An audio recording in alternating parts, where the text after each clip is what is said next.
Olá, meus irmãos, sejam bem-vindos às redes sociais da Igreja do Coração. Toda quinta-feira, às 8 horas da noite, nós nos reunimos conectados virtualmente para estudar a Palavra de Deus, para podermos juntos desfrutar aí do ensinamento precioso que temos nela. Você que nos acompanha já, que é membro da Igreja do Coração, já sabe como funciona, mas eu gosto sempre de explicar para aqueles que nos visitam que nós disponibilizamos os nossos estudos bíblicos às quintas-feiras à noite, sempre 30 minutos, 35 minutos de estudo na Palavra de Deus. Nós tivemos uma série de estudos em Atos dos Apóstolos e ela está disponível no nosso canal no YouTube. Está disponível também se você fizer a pesquisa do Facebook com a hashtag Estudo de Atos na Igreja do Coração, você vai conseguir encontrar os vídeos ali e você pode aprender ali junto conosco sobre Atos dos Apóstolos. Agora, nesta série, nós estamos estudando a carta do apóstolo Paulo aos irmãos de Roma, né? Estamos no capítulo 4 de Romanos. Na semana passada falamos sobre essa universalidade do pecado, né? Como que todos pecaram. E finalizamos o estudo, finalizamos o estudo do texto, do capítulo 3, falando sobre como o apóstolo Paulo falava sobre a justificação pela fé. E como que era importante que o cristão compreenda que ele é justificado não pelos seus rituais religiosos, não pela sua estrutura religiosa, não pelas suas boas obras, não pelas suas ações meritórias. A justificação do cristão se dá pela fé no sacrifício de Jesus na cruz por nós. Jesus é aquele que nos justifica, ou seja, que nos torna justos diante de Deus. Por nossos próprios méritos não conseguiríamos alcançar a salvação. Precisamos de Cristo para isso. E aí nós encerramos o capítulo 3, justamente abordando esse assunto. E agora o apóstolo Paulo, no capítulo 4, ele vai dar um exemplo de alguém que foi justificado pela fé. Abraão, né? É preciso compreender, para que você entenda o capítulo 4, ou para que você entenda mesmo as cartas de Paulo, especialmente essas cartas que ele lida mais com a prática da lei, é que ele está escrevendo a um povo que ainda está sob forte influência de um costume antigo. Um costume que havia cumprido seu propósito apontando para o Novo Testamento, a nova aliança. O Antigo Testamento apontava para Jesus. Jesus já havia vindo, o Messias havia se encarnado, né? O Verbo se fez carne. Então, o propósito de muitas daquelas posturas religiosas dogmáticas e muitas daquelas dinâmicas ligadas às práticas do judaísmo estavam ali agora cumpridas no Mestre Jesus, e o Mestre Jesus inaugura uma nova era, uma nova época agora, ou seja, uma nova aliança, um novo testamento. Quando o Mestre levanta o pão, ele diz: esta é a nova aliança no meu sangue, né? E esta nova aliança, ela precisava ser compreendida por aqueles irmãos ali do primeiro século, coisa que muitos não estavam compreendendo, ainda estavam tendo muitas dificuldades. O apóstolo Paulo tenta explicar que a justificação ela não é pela prática da religião. A religiosidade, por quantas vezes, por que vezes ou por quais vezes você faz determinados ritos religiosos. A justificação ela se dá pela fé. Ele explica isso e ele dá o exemplo até mesmo de Abraão, que Abraão cria uma estrutura religiosa, mas a justificação de Abraão se dá pela fé e não pela essa estrutura que ele criou. Porque essa estrutura, ela deriva da fé. É isso que o apóstolo Paulo tenta explicar para os irmãos do primeiro século. Então eu vou te pedir que você nos acompanhe aí na leitura do capítulo 4. Capítulo 4 da carta aos Romanos. O apóstolo Paulo diz o seguinte, versículo 1. Portanto, que diremos do nosso antepassado Abraão? Se de fato Abraão foi justificado pelas obras, ele tem do que se gloriar, mas não diante de Deus. Que diz a Escritura? Abraão creu em Deus e isso lhe foi creditado com justiça.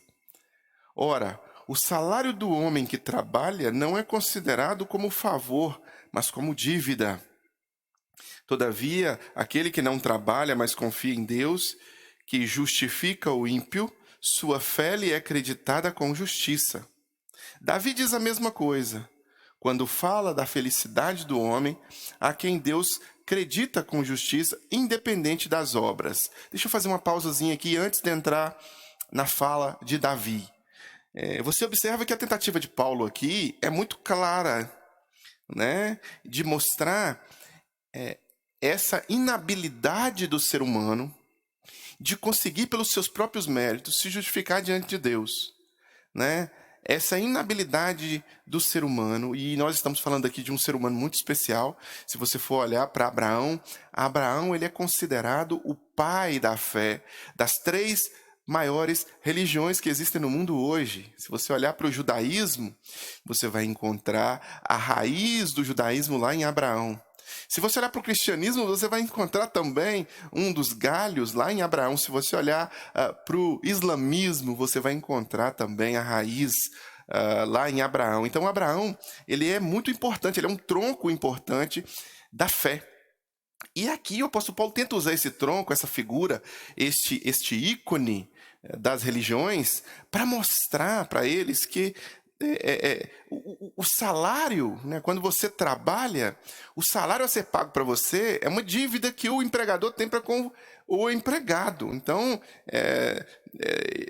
na verdade, quando ele fala no capítulo 4, né, ora, o salário do homem que trabalha não é considerado como favor, mas como dívida, né? Então, assim, o salário seria a consequência do trabalho dele. Ele tenta mostrar para os irmãos de Roma, e para nós também, que não cabe a nós imaginarmos que vamos trabalhar ou fazer algo e que vamos ter a dívida de Deus para conosco nos dar o céu. Então Deus, ele não te dá, ou ele não te abençoa, ou ele não abre as portas do paraíso, do céu para você, mediante a sua obra, né, o seu trabalho diário. Muitas pessoas acreditam que por muitas coisas feitas aqui, nós alcançaremos o favor de Deus, porque toda estrutura religiosa, inclusive essa estrutura religiosa que Abraão depois vem solidificar, né, o povo hebreu depois, Moisés, Jacó. Então, essa estrutura é a estrutura de fazer coisas. Então você faz isso, faz aquilo, cumpre tal decreto religioso, cumpre tal estrutura. E aí isso toca o céu, e isso toca o coração de Deus. De fato, isso foi importante em uma época, e isso é importante hoje também, né? A gente vai à igreja, a gente entrega o dízimo, a gente faz as coisas, mas essas coisas, elas não são prioritárias, elas são secundárias. A prioridade da vivência da salvação, ela se dá na medida da fé em Cristo Jesus. Então você tem fé em Cristo Jesus, Cristo te justifica diante de Deus pelos seus pecados, limpa os seus pecados, vamos dizer assim, vamos usar essa expressão. E aí a consequência é você seguir a estrutura, né? Você fazer as coisas. Você faz as coisas porque você já é salvo, já é justificado, já é regenerado, já é santificado em Cristo Jesus. Você não faz para ser santificado em Cristo Jesus, para ser salvo em Cristo Jesus. É só a ordem que muda. E ele tenta aqui explicar que Abraão, por mais que ele tivesse feito coisas, a grande verdade é que, prioritariamente, Abraão creu. Então foi a fé de Abraão que imputou, né, em algumas versões diz imputou, que creditou justiça a Abraão. Não foi as coisas que Abraão fez. As coisas que Abraão fez, elas foram secundárias. Em primeiro plano, foi a fé de Abraão. Abraão creu e depois Abraão fez. É isso que o apóstolo Paulo está tentando explicar para os cristãos. E é isso que a gente tem que compreender hoje, né? O muito fazer da nossa parte é boa, é positiva. É bom você ser um religioso que cumpre realmente os desígnios ali, você realmente ser comprometido com as obras, com as atividades, com as muitas coisas que temos que fazer. Isso é bom. Mas a grande realidade, a grande verdade é que sem a fé em Cristo Jesus depositada prioritariamente, o muito fazer se torna barulho, né? Se torna algo que não tem muito sentido, é um vento, né? É um sopro que vai logo e passa. Você tem que prioritariamente depositar a sua fé em Cristo Jesus, ser justificado pela fé. Porque se nós imaginarmos que boas obras vão nos levar ao céu, nós não teremos como equilibrar, como colocar a balança equilibrada, a balança de pecados com a balança de boas obras, né? Não tem como equilibrar, porque nós, por natureza pecaminosa, assim como o apóstolo Paulo disse no capítulo 3, somos concebidos em pecado e nós somos merecedores do salário do pecado, e todos somos pecadores. Quando Deus olha do céu, Deus, de certa forma, não enxerga, não vê um justo, um sequer. E aqui o apóstolo Paulo usa a figura de Abraão para tentar nos orientar quanto a isso, nos mostrar quanto a isso. Se Abraão, aqui, né, a gente tem aqui Abraão como esse pilar da religião, sendo justificado pela fé, e isso é preciso ser compreendido por esses irmãos do primeiro século, mas isso é preciso ser compreendido por nós também. Ele tenta trazer essa noção de importância, de prioridades, quando você elenca aí a prática da religião, né? No nosso caso, a prática do cristianismo, né? Aí ele vai citar Davi agora, no versículo 7 em diante. Aí ele faz uma pequena inserção da fala de Davi, né? Como são felizes aqueles que têm suas transgressões perdoadas, cujos pecados são apagados. Como é feliz aquele a quem o Senhor não atribui culpa. Destina-se esta felicidade apenas aos circuncisos ou também aos incircuncisos? Percebe a pergunta que ele faz? Ele menciona essa felicidade que o Senhor não atribui culpa, apesar de culpados, né? Nós sabemos muito bem, nós vimos isso no capítulo 3, nós somos pecadores, nós somos indesculpáveis, nós, seres humanos, erramos diante de Deus e nós somos pecadores perdoados em Cristo Jesus. E aí Cristo perdoa as nossas transgressões, apaga os nossos pecados e nos promove felicidade. E aí o apóstolo Paulo tenta mostrar pro irmão de Roma, né, pro irmão ali da igreja de Roma, os romanos, que na verdade esta fé que Abraão teve é a mesma fé que os circuncisos, ou seja, aqueles que passavam pelo ritual religioso hebraico, tinham.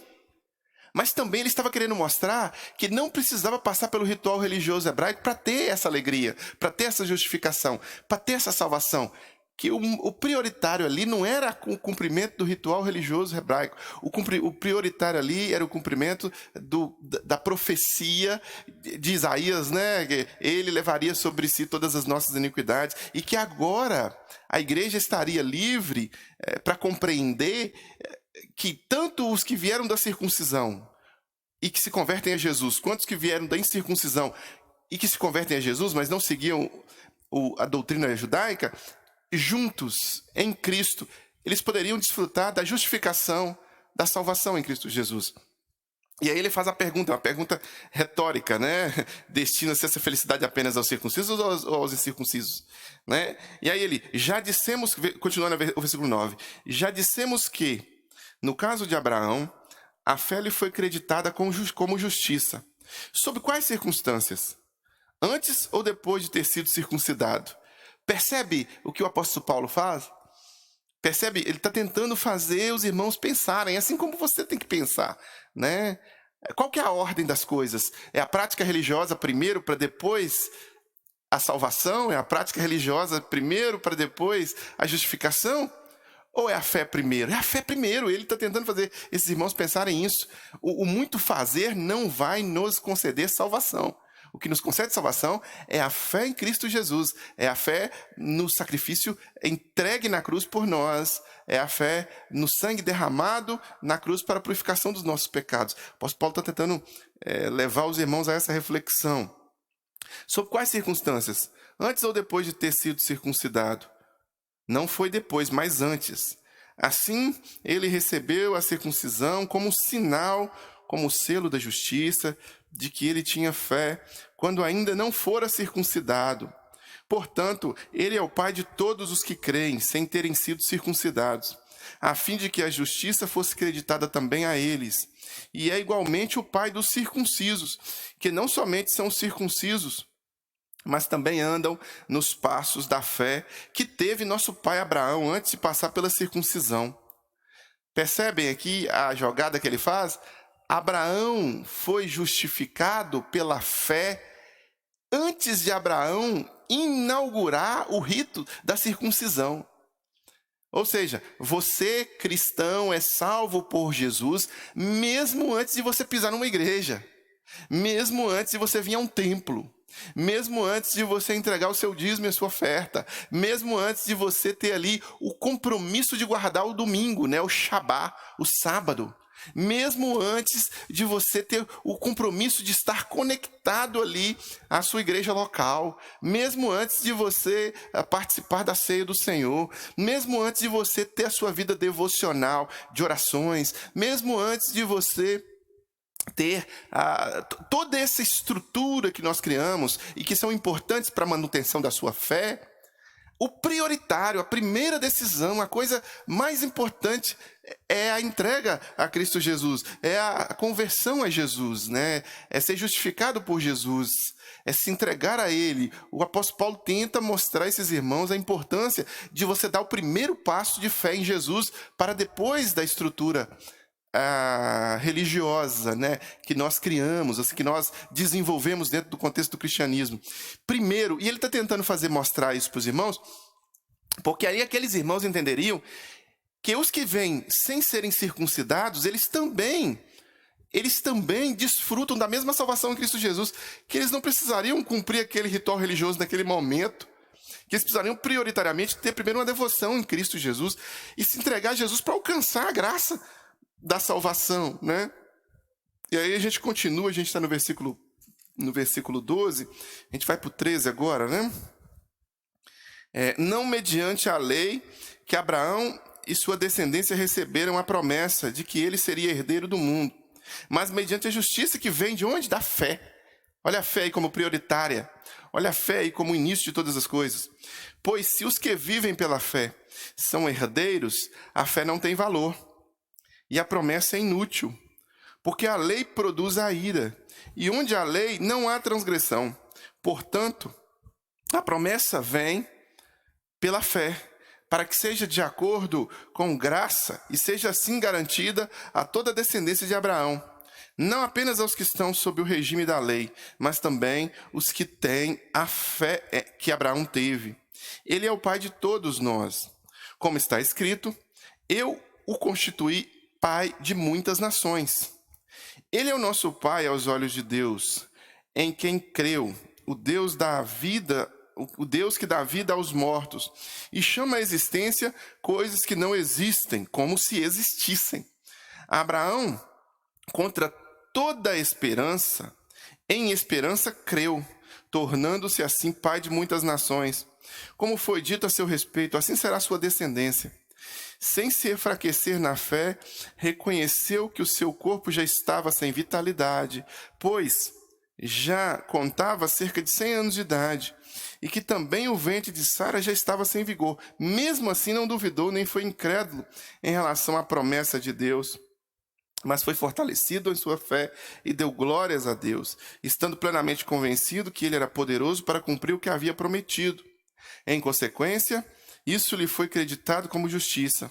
As palavras lhe foi creditado, né? Algumas versões lhe foi imputado, não foram escritas apenas para ele, mas também para nós, a quem Deus creditará justiça, a nós que cremos naquele que ressuscitou dos mortos, a Jesus nosso Senhor.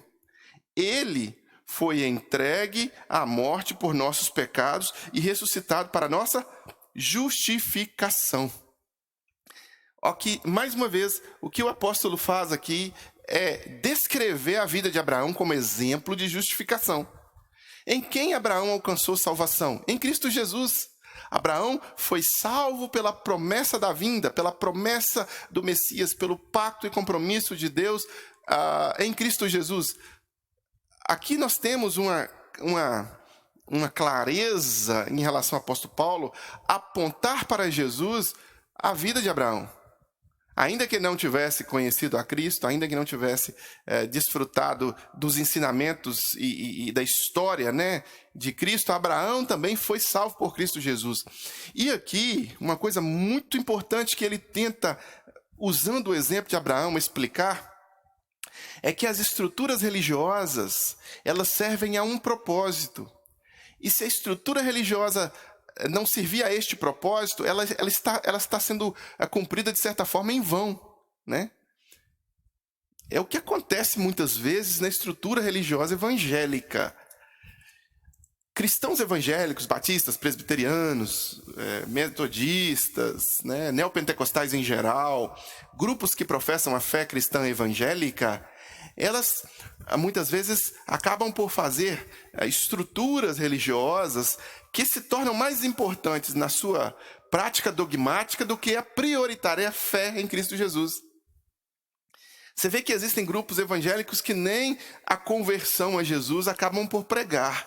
Elas pregam apenas ritos religiosos. Se você fizer isso, se você fizer aquilo, se você fizer aquilo outro, se você cumprir este dogma da nossa estrutura religiosa, se você cumprir... Meus irmãos, os dogmas da estrutura religiosa, os dogmas doutrinários, né?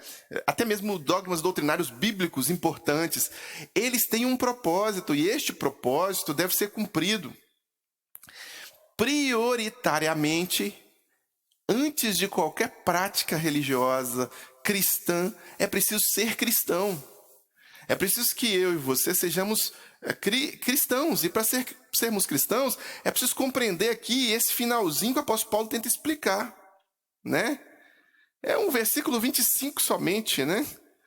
Ele foi entregue à morte por nossos pecados e ressuscitado para a nossa justificação. Jesus morre por causa dos nossos pecados, e ele é ressuscitado para que nós sejamos justificados. Ele morre porque nós cometemos transgressões contra Deus, e o pecado precisaria ser punido, e aí Jesus se coloca no nosso lugar na punição. É como se nós tivéssemos uma condenação certa, estivéssemos no corredor da morte, porque cometemos um crime muito grave. Em algum país que a pena de morte é legal, né? A lei permite a pena de morte. E aí nós estamos ali presos naquela prisão, aguardando o dia da condenação, do cumprimento da condenação que foi pena de morte. E aí chega o dia da execução, e a execução seria por cadeira elétrica. Vamos imaginar que essa é a cadeira elétrica. E a condenação seria por cadeira elétrica. E aí nós estamos condenados porque nós cometemos o crime. E aí, na hora de nós sentarmos na cadeira para recebermos a descarga elétrica, Jesus disse: deixa que eu sento no seu lugar. E ele foi e sentou. E aí ele recebeu a descarga e ele morreu. Ele pagou por nossos pecados. Ele foi crucificado. Ele levou sobre si todas as nossas transgressões. E aí ele morreu. Morreu, foi enterrado. Houve trevas. O véu se rasgou. Houve um estrondoso efeito pirotécnico da natureza naquele momento. Ao terceiro dia veio o domingo da ressurreição e ele ressuscitou. Jesus ressuscitou. Na semana passada tivemos o domingo de Páscoa, o domingo da ressurreição. Falamos sobre isso, e eu quero te convidar a ir nas redes sociais da Igreja do Coração e pesquisar depois lá a nossa celebração de Páscoa, para você ouvir a mensagem de Páscoa. Mas aí este domingo houve a ressurreição. E na ressurreição houve vitória sobre a morte. E ao mesmo tempo houve justificação para nossos pecados. Por que houve justificação para os nossos pecados? Porque Jesus agora, diante de Deus, ele nos advoga. É como se houvesse uma dívida que ele diz assim: olha, eu já paguei essa dívida. A punição não pode vir sobre eles. E eu paguei por amor. Eles não devem mais pagar. Assim é a estrutura de justificação de Cristo por nós. Cristo nos torna justos diante de Deus, mesmo sendo nós indesculpavelmente pecadores. Cristo nos torna justos pelos nossos pecados. E isso tem a ver com a fé prioritária, é fé cristã. Então você se entrega a Jesus, se arrepende destes mesmos pecados, confessa a Jesus como Senhor e Salvador da sua vida, e aí você, entregue a Jesus, passa a compreender a estrutura religiosa e passa a compreender as disciplinas religiosas que você tem que fazer. Coisa que Paulo estava tentando explicar para esses irmãos, que a disciplina religiosa ela não conduz ao céu, que o que conduz ao céu é a fé em Cristo Jesus, que a disciplina religiosa ela não justifica os pecados de ninguém, mas que a conversão a Jesus, que a entrega a Jesus, que o arrependimento e a fé depositada em Jesus conferiria sim àqueles homens que estavam ouvindo e a nós hoje, também a salvação em Cristo Jesus. Jesus Cristo é o que salva, não é a estrutura religiosa. E aqui, a estrutura religiosa, por vezes, ela cumpre o seu propósito, então ela deixa de ter validade, né? Se você pegar, por exemplo, a ceia do Senhor. A ceia do Senhor é uma prática, é um dogma da nossa estrutura religiosa cristã. Nós fazemos e praticamos a ceia do Senhor. Isso é importantíssimo na fé cristã. Mas ela só vem depois de nós termos entregues a nossa vida ao Senhor da ceia. E ela vai até quando? Até o dia que o Senhor voltar. Depois que o Senhor voltar e nos levar para o céu, nós estaremos na presença do Senhor 100%. E aí a ceia do Senhor perdeu o seu propósito. Não terá mais propósito agora de cumprir esta mesma ceia que nós cumprimos como ritual religioso. Entendem, meus irmãos? Cada prática de ritual religioso, ela tem um propósito, que quando ela se cumpre, se cumpriu. Se extinguiu aquele processo religioso. Aqui o apóstolo Paulo está tentando mostrar isso em relação à circuncisão. As pessoas que não haviam sido circuncidadas estavam convertendo a Jesus, estavam se entregando a Jesus, e aí o apóstolo Paulo estava dizendo, olha, não precisa mais. Houve uma época que precisava, mas já cumpriu o seu propósito. A nova aliança agora é no sangue de Jesus. A nova aliança agora é no Messias que se encarnou e não na estrutura religiosa que nós criamos para trazer até o Messias hoje, né? Até a vinda do Messias hoje. E aí o apóstolo Paulo tenta deixar claro isso na mente dos irmãos da igreja de Roma, mas isso também fica claro na nossa mente. Jesus é o seu Senhor.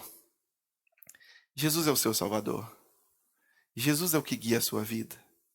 Porque de nada vai valer você se dedicar tanto a cumprir estrutura religiosa sem ter entregue a sua vida a Jesus como o único e suficiente Senhor e Salvador, aquele que foi entregue à morte por causa dos seus pecados e que foi ressuscitado para te justificar diante do Pai, para se tornar justo. Porque a sua própria mão, o seu próprio esforço não vai conseguir alcançar essa justificação. Você precisa da mão dele estendida para você. Então, converta-se a Jesus, entregue-se a Jesus, comprometa-se com Jesus, permita que Jesus seja o seu Senhor, permita que Jesus seja o seu Salvador, e você pode fazer isso agora. Nós vamos orar. Nós vamos pedir a Deus que nos perdoe os pecados e que nos limpe das transgressões. E nessa oração, você pode se entregar a Jesus, você pode realmente fazer isto que o apóstolo Paulo estava apontando, a importância da fé para a justificação. Então entregue-se a Jesus, seja justificado pela fé em Cristo e permita que após uma genuína conversão a Jesus e entrega, você possa cumprir sim os desígnios e os dogmas da estrutura religiosa, mas com a paz no coração de ter sido liberto e salvo por causa da morte e ressurreição de Jesus, e não por causa das suas próprias obras, e não por causa das obras das suas próprias mãos, porque das nossas mãos nós não conseguiremos jamais alcançar o céu, mas pelo sangue de Jesus sim. Então vamos orar, ore comigo agora, ore junto comigo. Pai, em nome de Jesus, agora diante da tua palavra exposta aos nossos corações, diante da tua vontade, do teu Espírito, nós pedimos ao Senhor que fale as nossas vidas. Em nome de Jesus, porventura alguém que nos acompanha agora tem aí uma prática religiosa muito disciplinada, e isso é muito bom e positivo. Que Deus, que o Senhor abençoe e que ajude essa pessoa a ter mais compromisso com essa prática religiosa, mas que prioritariamente ela tenha depositado a sua vida aos pés da cruz. Que mediante a fé em Cristo Jesus, ela seja salva, remida, lavada pelo sangue do Cordeiro. Pai, em nome de Jesus, que a morte vicária de Jesus possa ter levado os pecados dessa pessoa e que a ressurreição possa torná-la justa diante do Senhor. Que cumpra na vida desta pessoa o que se cumpriu na vida de muitos milhares de irmãos nossos ao longo dos anos e que de fato haja uma entrega ao Senhor. Uma entrega pessoal, voluntária, prática. É a minha oração ao Senhor, fazendo um compromisso, fazendo um pacto com o Senhor. Em nome de Jesus. Amém e amém. Amém, meus queridos irmãos. Diante desse desafio do capítulo 4, e eu quero te encorajar e quero te desafiar a entrar em contato conosco pelo e-mail orepormim@igrejadocoração.com e fazer o seu pedido de oração. Talvez você está passando por alguma dificuldade, talvez você está passando por algum problema, e está alguma luta, alguma tribulação, e quer oração, nós vamos orar. A Igreja do Coração vai orar por você. Talvez você tenha tomado alguma decisão agora, fizemos oração juntos e você tomou a decisão e quer que o pastor ore pelas suas decisões, ore por mim, @igrejadocoração.com. Nós vamos orar pela sua decisão. Olha, pastor, tomei uma decisão. Eu entendi que o rito religioso ele é insuficiente se não tiver prioritariamente uma decisão em Jesus, e eu tomei essa decisão, quero ajuda nessa decisão. Eu vou orar e vou não só orar, mas me disponibilizar, te ajudar a caminhar com Jesus. Aí, se você está nos acompanhando e fala assim, olha, pastor, eu quero também cooperar com o que a Igreja do Coração tem feito. Esse trabalho tem sido maravilhoso, tem me edificado, e a igreja tem propagado a palavra, e a gente sabe muito bem que a estrutura da igreja ela demanda gastos, e eu quero cooperar com essa estrutura. Eu te encorajo a fazer isso. A chave Pix da Igreja do Coração está na sua tela aí agora. É o e-mail financeiro@igrejadocoração.com. financeiro@igrejadocoração.com. Com essa chave Pix você pode fazer a sua oferta. Você pode entregar o seu dízimo e você vai cooperar para que o reino de Deus se expanda através do trabalho da Igreja do Coração, nos ajudando a ter um trabalho um pouco melhor. Nós precisamos comprar mais equipamentos, né? Nossos equipamentos aqui estão limitados já. Nós estamos precisando honrar com os nossos compromissos de aluguel. Nós estamos precisando. Então nós temos tantas despesas que são difíceis de ser honradas, né? Por causa da nossa limitação financeira. E nós contamos com você para isso. Então, faça a sua oferta, entregue o seu dízimo. financeiro@igrejadocoração.com. Se você não estiver usando o Pix ainda, na sua tela aí vai estar também, já teve algumas vezes, mas vai estar de novo, o número da conta, a agência, CNPJ da igreja, para que você possa efetuar aí a sua transferência bancária. Você pode fazer uma transferência. Você pode também usar esse sistema, que é um pouco mais antigo, de transferência bancária para fazer a sua oferta, para integrar o seu dízimo. Nós nos reunimos toda quinta-feira, 8 horas. Então, faça um compromisso de ouvir, de estar presente. Toda quinta-feira, curta, compartilhe, comente, vá no YouTube, assine o nosso canal lá, marque no sininho lá. Quando você faz essas ações, que eu estou encorajando você aqui nos avisos, você nos ajuda também a propagar mais a palavra. Essa palavra que te abençoa vai abençoar mais pessoas. Nós podemos expandir o nosso alcance. E é por isso que eu quero pedir que você faça isso, né? Todos os domingos, 18h20, nós temos o Refletir Online, né? Uma transmissão ao vivo da palavra pregada no templo. Todo domingo, 9 da manhã, nós temos a Escola Bíblica Dominical também, ao vivo, um estudo bíblico que nós fazemos com a igreja e com você também, através das redes sociais. Basta você ir nas nossas redes sociais e acompanhar. Então, à sua disposição, nós estamos colocando ferramentas para que você se aproxime mais da palavra e da presença do nosso Deus. Esteja sempre conectado. O nosso desejo é que você esteja mais próximo de Deus possível. E vamos fazer o possível e até o impossível para que isso aconteça. Ficamos por aqui. Que Deus te abençoe, que Deus seja com você, que o amor de Deus o Pai, comunhão e consolação do Santo Espírito, que a graça de Jesus seja sobre a sua vida e seja sobre a sua família. Até o nosso próximo encontro.